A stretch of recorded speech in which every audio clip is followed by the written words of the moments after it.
Pasok ka. Diretso. Tuloy ka. Alam mo yung bahay namin. Pagpasyensyahan mo na. Pwede kong tuwasan. Oo, sige, pasok ka. Diyan, upo ka muna. Pahingin muna tayo. Nakaupo. Sige. Anong bahay ito? Kay ate. Ate! Oh, Kadaw po. sino na naman yan? Dito lang. Dito na naman. Wala na nga tayo kinakain. Nagdadagdag Wala naman magganutin. palamunin. Bisita ko, gaganyan-ganyan ka. Dalawang araw lang kami dito. Dalawang araw lang siya. Araw, pag sa dalawang araw, susunod-sunod na. Wala ang tatay doon, kaya nga pumunta ako dito eh. O, may pagkain kayo dito? May dala po ang pagkain. May dalang pagkain. Hanggang kailan yung pagkain mo? Hindi ako mag-aaral ng pagkain nyo, ha? Dalawang araw lang ate, ano ba? Huwag ka nang mag-ano dyan, magdadaldal. Nakakaya, bibisita ako. Hindi, basta umayos kayo. Kung gusto nyo dyan, kayo mag-ano ng pagkain yan, hindi ako bibigay dyan. Oo ate. Kasi kasuhin. O anong ka na magdaldal, ano ba? Bahala kayo kung anong gusto nyo. Parang naman di rin naman nakatira dito. Ate, parang di mo naman ako kapatid. Ayan, wala na nga tayong makain eh, puro papadagdag. Kaya huwag ka magdaldal. Eh, gusto ko magdaldal, bakit? Dalawang araw lang kami dito. Babalik Wala ang po. tatay doon. Hahatid ko rin yan doon. Babalik na lang po pala ako doon. Hindi, diyan ka lang. Wala ang tatay doon, kaya nga dito ka ata dinala eh. Doon ka magkakwarto sa kwarto ko. Doon ka magkakwarto. Sige, huwag ka mahiya. Siguro mo na may papakain ka dyan sa bisita mo, ha? Ate, ang ingay mo. Magdadaldal, okay sana kung tayong dalawa lang nag-uusap. Eh, kung Sa akin mo sabihin. Basta hindi ako mag-aano ng pagkain yan. Oo na te, manahimik ka lang. Dalawang araw lang. Dalawang araw lang po. Sige na, pagpasensya mo na yun si ate. Buhay nyo. Sige, upo ka lang dyan. Pahinga ka na. Bumira ka dito, ano? Dito ka tutuloy para maghihiga-higa lang. Hindi ka magkikilos-kilos. Naka-charge ka pa. Bakit may pambayad ka ng kuryente? Uy ate, ano ba nakakahiya ka? Hayaan mo siya, nagpapahinga yung tao eh. Nagbigay na sa'yo ng... Pambayad ng kuryente. Nagbigay na ng pera sa'yo, ganyan ka. Pati ka nahiya? Hindi. Ay, ano ba? Patayin nyo yan. Walang pambayad ng kuryente. Buhayin mo yan ate, ano ba? Buhayin mo yan. Patayin ko na po electric fan. Hayaan mo, magpapahinga ka eh. Ano ba? Ate, nagpapahinga naman yung tao. Ng kuryente. Nagpapahinga yung tao eh, ano ba? Masyado kang papahinga yung tao eh. Hindi ka nahihiya, nagbigay na sa'yo ng pera, ganyan pa. Ano ba yan? Anong sasabihin Sapat yan? yun binibigay niya, sapat. Anong sapat? Yung bayaran, malaki. Hindi ate, hindi. Buksan yan. Anong hindi? Hindi. Bago ka sana maghihilata-hilata dyan, sana kumilos ka. Sorry po. Hindi. Buksan mo. Ano ba? Hindi ka na tumutulong, pahila-hilata ka pa. Hindi. Pasensya na. Okay lang po. Masyado ka ate, di ka nahihiya na. May natutulog yung tao, gaganyan-ganyan ka. Sige na, magpahinga ka na dyan. Kumilos ka, hindi yung panay ka hilata.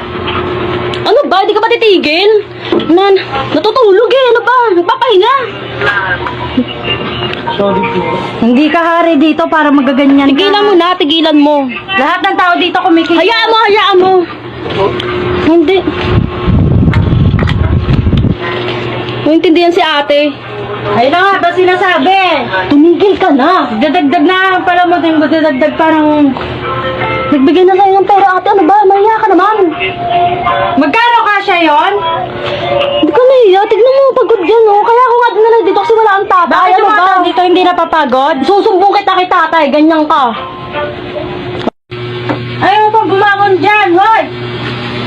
Aba, napaka... Kahit po mga 30 minutes po. Aba, may-extend ka pa! Alas 2 po natulog eh. Hindi, bumangon ka na dyan tanghali na. Uy ate, natutulog naman yung tao. Anong oras na nakahilata ka pa dyan? Mga tao dito, gising na. Mga 30 minutes lang po. Hindi, ngayon ka na bumangon. Namalengke po kami kanina ng ate. Hindi, malengke. Oo ate, ano ba? Andiyan na yung pinamalengke. Naka-electric fan ka. Nakakahiya ka. Nakakahiya ka. Natutulog yung tao Bumangon ka na eh. dyan. Nabangon po ako mamaya, namalengke po kami ni ate kanina. Wala akong pakialam basta bumangon ka na dyan tanghali na. Ang sama pa ng ugali mo! Sama ng Bumangon ugali ka mo, na. ate! Anong masama doon? Pinapabangon ka lang. Sama na ugali niyo. Oh, tama yung binibigay mo? Kainis kayo. Siya na nga namalengke kanina eh. Sa kanya Natural, makikituloy siya, dapat lang. Aalis ako dito, akin na yung 3,000. Hindi Oh, hindi, umalis ka ngayon. Oh. Umalis ka na. Umalis ka na. Lumayas ka na dito. Akin ng 3,000. Akin ng 3,000. Oh, ibabalik ko yung 3,000 mo. Oh, akin na ngayon. Oh, Nasaan? tumayo ka muna dyan. Oo na, uuwi kami. Ihatid Oo, ko na, ihatid mo na yan doon. Oh, akin ng Huwag ka na magbunga nga. Ang Hindi, hindi mo ihatid aga-aga. Yun, ginasos mo na ito yung 3,000. Ano mo naman? Binigyan ka na ng pera yung tao, ganyan ka pa. Natural. Nakikituloy. Anong gusto niyo? Ako pa yung gagastos dyan? Importante nagbigay siya sa'yo. Wala akong pakialam. Hindi siya naging paalam mo Hindi. lang. Wala pa akong 24 hours dito, te. Kulang 24 hours. So, Hindi porket nagbigay ka, kailangan gaganyan-ganyan ka na, magbubuhay prinsesa. Pag may nakikituluyan, hindi nyo patutuluyin. Hindi. Doon. Lalo na pag ganyan. Uy ate, ano ba? Nakakahiya ka na. Buhay senyorito ka? Buwisin nyo dito. Isusubong na talaga kita kay tatay. Tumayo ka na dyan.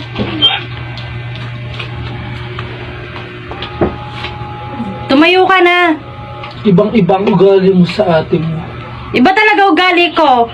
Pamamahay ko to, kaya wala kayong karapatan magre-reklamo Doon na lang dito. mag-stay sa atin. Oo. Sa kabila. Tama. Huwag dito. Nakakahiya ka ate. Ano ba? Tumigil ka na. Ako pa ngayon yung nakakahiya. Aalis na nga, di ba? Oo, Ihatid ko na. Ate, ano ba ginagawa mo dito? Hon, hanggang dito pa tulog-tulog ka pa rin? Ha? Uy ate, ano ba? Ba't nandito ka sa kwarto ko? Kung kwarte mo, wala ka ng kwarto dito. May sarili ka ng bahay ah. Tumayo ka nga dyan. Ate, ano ba? Nandito ka sa kwarto ko. Eh, umalis lang ako dun sa bahay. Sama ng ugali nito. Gamit Umalis lang gamit ako ko pa dun sa bahay mo. Oh, anong gagawin ko kung Dito siya pinapatulog ni tatay. Ano ba? Sa akin na kahit dito ako pinatulog ni tatay. Dito po, pinapatulog. Wala akong Kaya pakialam. nga po, umalis lang ako sa bahay. Gamit ko pa yung phone ko, pati yung uran ko. Ano na po, ulan po. Ate, ano ba? Mga ba, ang katulong? Ayan, yung Oh, uran yun ko. na po yan, yun na po yan. Ate, ano ba? Umalis na ako. Kung Umalis gusto na mo ako. matulog dyan, alisin mo yung phone dyan ka sa sahig. Doon pa sa... Sama ng ugali nito. Wala ka na dito. Hindi mo naman kwarto to eh. May sarili ka ng bahay. Lagi na lang kayong ganyan, te. Sinundan mo pa ako dito. Sige na, payan ka na dyan. Hayaan mo siya. Ito, ang hilig mo maghanap ng gulo. Ang gulo-gulo mo na. Kaya nga, si ate talaga. Umalis na nga kami doon eh. Pinapaalis mo pa eh. Hindi ko na kinuha. Share mo naman. Hindi ko na kinuha yung pera ko sa'yo. Wala akong pakialam. Ate, ano ba? Doon ka lumipat. Umalis ka na nga. Dapat tumaya sa kwarto mo pinatulog. Diyan siya pinapesto ni tatay. Ano ba? Hindi. Hayaan mo, hayaan mo. Bakit ba? Kaya ano natin, kaya ko namang matulog dito kahit walang sapi. Hindi pwede. Ano ba ate? Umalis ka na nga dito. Doon ka sa bahay mo. Huwag ka dyan. Doon ka. Sumaugali na ito. Eh, dapat doon mo sa kwarto mo pinatulog. Anong eksena to? Ba't nandito pa rin yan? Ano ba? Ano ba kuya? Isa ka rin. Hoy! Hindi ka pa rin naalis? Gusto mo kalad ka rin pa kita? Dito nga siya Mga pinapatulog ni patulungan tatay. Hoy! Gumagamit-gamit pa ng phone. Ano ba? Ano ba kayo? Pares talaga kayo ng ugali. Nakakabukas ka pa electric fan. Sana mo. Anong kaguluhan nyo na yan? Naku, nagsama-sama na naman kayo. Palisin mo yan dito. Baka magnanakaw pa yan eh. Hoy, Di ating kinalaman. Ano ba decision ni tatay? dito nga siya pinapatira. Ano pala, hayaan nyo na lang muna yung tao kung walang matutuloy, kaya lumagay sa kalagayan Hindi. niya. Ang masama ka lang dito pa sa kwarto ko. Walang pwede lumiga dito sa kwarto ko. Diyan nga siya pinatulog ni tatay. Ate, ano ba? Kayo kaya lumagay sa kalagayan niya Bawal yan. na maging ulira kayo at wala na kayo malalapitan. Alis dyan. Alis ka, malis. Tignan nyo, umiiyak na. Di ba kayo naaawa? Ano, nagpapaawa ka? Bakit? Palis mo yan, palis. Hoy, balis ka rin. Hindi ka na... Kagaling mo, nakita ko kinuha mo yung wallet ko. Wala nga ako kinukuha ang wallet. Ate, ano na naman yan? Kinuha, nakita ko. Kagaling mo dyan. Hindi po, tignan. Hindi, kagaling mo. Tignan niyo po yung aking Wala ka dito yung wallet ko. Wala nga. Ate, nagbibintang ka. Baka kasi mo lang malagay. Kumuha ng wallet ko. Ano kinukuha? Hindi. Hindi ko po ugali na kumuha po ha. Lalo't nakikitira lang po ako dito. Basta wala yung wallet ko. Nakita ko ikaw ang kumuha eh. Hindi ko naman po yung kinukuha. Imposible mawala yun dito. Tingnan niyo po. Ate, yun ang bibintang ka. Ano ba? Ito po. Likwatin niyo po. Huwag ka mambintang ano ba? Huy, gamit mo yan! Nakita ko kinuha niya yung wallet ko. Kita mo? Paano mo nakita? Kumuha ng hindi aking pera. O, nasan yung wallet ko? Ikaw nakita ko. Hindi ko po alam. Wala naman Sigurado ka ba? Nagamit niya eh. Sigurado ako. Kalokohan mo. Tanggalin mo ang galit mo. Kalkalin. Alam mo kaya ka nagkakaganyan kasi nagagalit ka nandito yan. Ang bibintang ka na naman. Kalkalin niyo nga po eh. Ano ba ate? Wala nga po kinukuha. Tingnan niyo po. Nakita ko. Ikaw yung kumuha ng wallet ko. Nakita ko. Tingnan niyo nga po yung gamit ko. Wala naman akong kinukuha na pera eh. Ano ba? Hanapin mo dyan. Nakita ko. Ano ba? Wala naman po kinukuha. Kita niyo naman po. Wala nasan pa yung wallet ko. Yung wallet ko po wala po. Baka kung saan sa Wala mga ko nalalagay? wallet mo. Yung wallet ko yung nakita ko. Ano ba ate? Hoy! Ano ba yan? Ano Siya ate, yung wallet kinuha mo! niyan? Kinuha niya yung wallet ko! Si ate nang bibintang na naman oh! Bakit nakakalat pa kagamit yan? Pinakalkal niya! Wala yung wallet ko. Nakita ko siya ang kumuha. Ninaka ko doon. May ebidensya ka na siya kumuha. Nakita ko siya. Siya lang yung kasunod ko. Ate, grabe ka! May sakit ka na ba kuyarin? Ano kuya, ikaw din sa Nasaan yung wallet ko? Ang wallet mo, pinatago mo sa akin. Pinatago na Oh, tignan mo ate! Tapos, Eh, nakita ko sa kanya. Tapos Nagkakampihan magbibintang kayo ka. dito. hindi ko siya kinakampihan yung tao. Pero isipin mo muna at... Hindi ko naman alamin mo kung saan mo pinatago wallet mo. Siya yung nakita ko kumuha ng wallet ko. Paano siya mo nakita na siya kumuha eh? Sa akin mo inabot kanina. Oh, tignan mo ang So, ilang nagkakampihan nga kayo dito. Paano kasi Ingay-ingay kami mo. ilang yan? Sama-sama kayo. Palayasin nyo na yan. Ang ingay-ingay mo, nagpapahinga ako sa kwarto ko. Dalot lang niya si ate dyan eh. Gustong gusto niya kasi walis yan. At alam mo nang yung tao eh. Porket ganyan ba yung tao? Pagbibintangan mo ng masamang tao? Si kuya din, nakikisali. Pagsitigil na kayo sa mga tamang inaala nyo. Hindi ko na Tigil na. kumuha ng ganung wallet eh. Tigil na, tama na. Bitin mo na yan. Lumayas ka na dito. Nakakaperwisyo ka na. Ate, ano Nahihimik ba? ka na Gusto nga. nga. Ate naman eh. Sinabi ng manahimik na. Hindi ako mananahimik. Ayan na kayo wallet mo, di ka ba manahimik? Hindi. Ate, ano ba? Alam nyo, para wala nang gulo, palayasin nyo lang to kasi hindi naman natin Hindi. mag-anak eh. Hindi. Alam nyo? Dapat yan na umalis yan. Eto ah, Alisin nyo na yan. ako sa ilang araw na... Tignan mo, may iyak na oh. Mingi ka na ng sorry. Babe, mingi ka na. Sige, nakakawa kasi. Lindo, opo mga. Pwede ba ito makausap? Wait, sandali lang. Hingi lang ako ng sorry sa'yo. Densya ka na sa akin ha. Kasi hindi ko naman yun alam eh. Densya ka sa kapatid ko kasi kumipita ka naman. Ginawa yung kapatid niya. Hindi ko na pabayad na. Hindi ko pabayad na kumuha ng gamit ko. Pasensya ka na. Sarap sa kapatid ko. Makapay niya sa kita. Kung alam ko lang eh. Hindi na dapat ako nakasali. Mas pinang sana kita.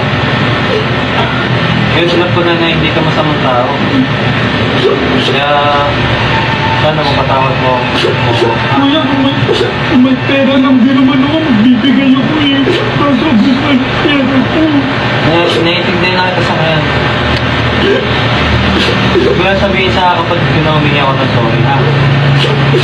Baka naman pwedeng kausapin ng kapatid ko. Dito muna ako. Hindi na kausapin ko, huwag ka mag-alala. Pasensya ka na ako. Sige na, Sorry, Pin. Sorry, Pin. pasensya ka na ha. Ha? Pasensya ka na ha. Sorry po. Wala naman ako Oo, sige lang po yun. Ito may pinapagkain para sa'yo. Pasensya ka na, ito na lang ano. Kumang na sa'yo. Sorry po. Kumain ka na ha. Sige na. Pasensya ka na sa amin. May pupunta naman po ako. Nakusapin ko ang kapatid ko mamaya para maliwas malingaw siya ha. Sabi niyo po kayo. Dito muna ako. Kasi wala ako mapupuntahan. Alam ko kasi talaga ikaw yung kumuha ng wallet eh. Hindi ko pa magpuha yung kuya. Hindi naman ako. Baka kasi magalit yung babae niya. Sige na, samahan ka na. Pasensya ka na sa akin. Ha? Sige na, tama na. Samahan ka na. Okay lang.